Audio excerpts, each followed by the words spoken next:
एक घर, उस दिन से हमारे अंदर की कहीं ना कहीं सब कुछ होने पर भी एक भावना रहती है। जहां जन्म होता है जिस शरीर का, वो एक संस्कार रहता है। तो पंडिताई का संस्कार बस सब कुछ होने पर, संन्यास और उत्साह होने पर भी वो इतना थोड़ा सा रहता है कि ऐसा। गुरुदेव भगवान की कृपा से उसका नाश हुआ। दंडोती परिक्रमा लग रही थी, अन्योर में आदेश हुआ कि माधुकरी मांग के लाओ। तो माधुकरी मांगने गए। अब गुरुदेव ने कहा था कि ब्रजवासियों से कभी ये मत पूछना तुम किस जाति के हो, बस ब्रजवासी हैं, इतना ही परिचय काफी है। तो एक घर में मांगा तो एक रोटी में प्याज की चटनी करके ऐसा दिया, और फिर देखा कि घुड़का सुअर निकला घर से अन्योर में। अरे हम कहा बिल्कुल है, ये तो धुल गई, मतलब हम कहाँ खड़े हैं, मतलब सुअर है, मतलब स्पष्ट है कि, और प्याज खुशबू अपने आप दे रहा था। तो थोड़ा ऐसे करके गए, दूसरे घर में नहीं मांगा। और गुरुदेव भगवान एक लता के नीचे बैठे, दंडोती परिक्रमा में शिथिलता आ ही जाती है। हम कहा महाराज जी, ये सुअर निकलने से पता चला कि चातुर्वर्ण के अंतर्गत है नीचे, और ये जो रोटी इसमें प्याज है, तुम्हारा जी एकदम सहज भाव में। तो क्या हुआ? वो तो क्या हुआ, वो हमारा जो अंदर था ना, उसका पूरा ऑपरेशन कर दिया। बोले इस रोटी को हैंड पाइप में धोया, बोले आधी हमें लो, आधी आप लो। और भी रोटियां फिर मांग के लाए, और जब आधी पाई, उसी दिन से जो कुछ था ना, वो पूरा का पूरा साफ हो गया है हृदय से। तो ब्रजवासियों के प्रति नहीं। हमने देखा है, एक दिन नंदगांव में नंदलाला के दर्शन किए, 12 साढ़े 12 बजे होंगे, उतरे। गुरुजी बहुत लीला विहारी, बहुत ही छुपे हुए महापुरुष हैं। मतलब अब हमारे गुरुजी है तो हमारे लिए तो उनसे बढ़ के कोई है ही नहीं। पर वैसे भी बहुत से संतों का कृपा प्रसाद प्राप्त हुआ। बच्चापन से बाबा जी हैं तो गंगा किनारा, यमुना किनारा सब भ्रमण ही करते रहे ना, तो बड़े बड़े सिद्धों का संग हुआ है। लेकिन गुरुदेव जी जो रस सिद्ध, जिस रस के, वो अद्वितीय है, अद्वितीय। तो ऐसे कारीगर है कि उनके हाथ में पड़ा हुआ कोई बिगड़ तो सकता ले। पता नहीं कौन सा संकल्प उनका काम कर रहा था। उन्होंने कहा देखो ये घर है ना, भिक्षा मांगो। ठीक गए, राधे श्याम, कोई नहीं बोला। फिर राधे श्याम, एक बहू निकली लहंगा चुनरी ओढ़े, और जे ही देखा बस शुरू हो गई। मतलब शास्त्र तो कम पड़े होंगे, इतनी गालियां उसने दी। मतलब अब हम बार बार गुरुजी कह रहे खड़े रहो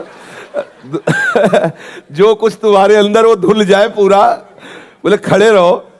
तो फिर वो शुरू हुई, न जाने क्या क्या, मतलब एकदम। फिर हम खड़े रहे तो गुरुजी ने ऐसे इशारा किया कि फिर बोलो। उनका राधे श्याम।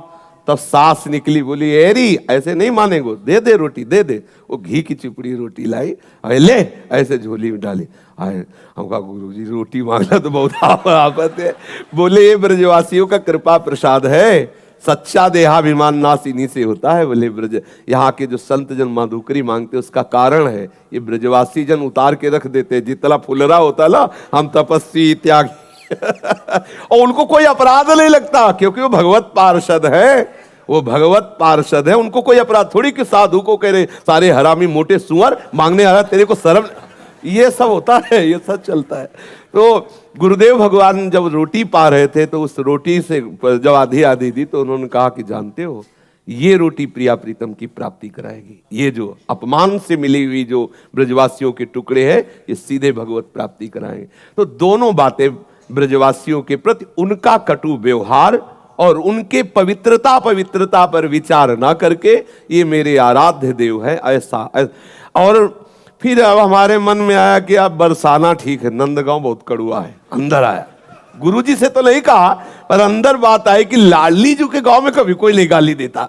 वहां तो और बाबा रुक और ले ले, सब्जी ले ले और रोटी। हम कहा यहाँ बड़े अक्खड़ हैं ब्रजवासी नंदगांव के। तो सुनो, जब अगली बार नंदगांव गए तो जानते हो ऐसा प्यार दिया एक ब्रजवासी ने नंदगांव के कि अब हम कैसे बताएं। जैसे पहले से इंतजाम हो, पीढ़ा बिछा के बैठा को पूरा भोज।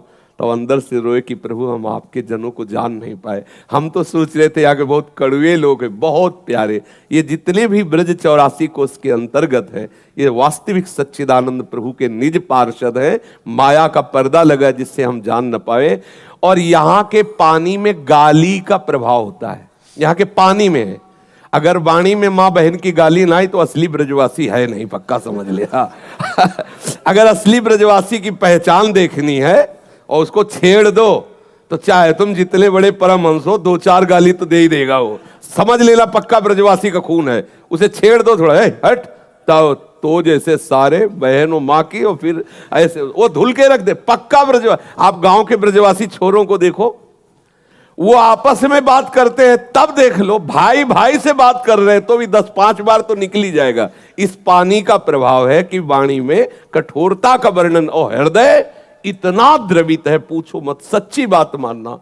ये साक्षात प्रिया प्रीतम के पास, जहां 10-20 बच्चे बच्चियां खेलती हुई मेरी लाडली लाल जरूर वहां खेल रहे होंगे। ब्रजवासी बच्चों से मतलब प्रेम, उनको प्रणाम करना, उनको दुलार करना, सीधे लाडली लाल को रिझाना है। ये ब्रजवासी जन बड़े बड़े सिद्धों ने इनकी रोटी पा करके प्रिया प्रीतम का साक्षात्कार किया। आज भी हमारे सदगुरुदेव भगवान ब्रजवासियों का ही अन्न पाते हैं। तेहरा गांव में आप स्वयं जाते हैं और वहां जाकर भिक्षावृत्ति करते हैं, साल भर के लिए तो अन्न आ जाता है, और उसी अन्न से आज भी गुरुदेव, कुछ समय पहले तक ऐसा था, हम लोग भी मांग के लाए हैं चून, आदेश होता तो जाते थे, पूरे गांव से थोड़ा थोड़ा चून मांग के लाए, उसी से गुरुदेव आज भी अपने उदर में ब्रजवासियों का। पंडित रामकृष्ण बाबा बड़े बड़े सिद्ध हुए इन्हीं ब्रजवासियों की जूठन से। कभी इनके प्रति ऐसा भाव न करे कि जूता पहने या बीड़ी पी रहे हैं या नहाए हैं कि नहीं नहाए, ये भगवत स्वरूप है। किस जाति के ये भी नहीं देखना, जो हमें महापुरुषों से सुनने को मिला।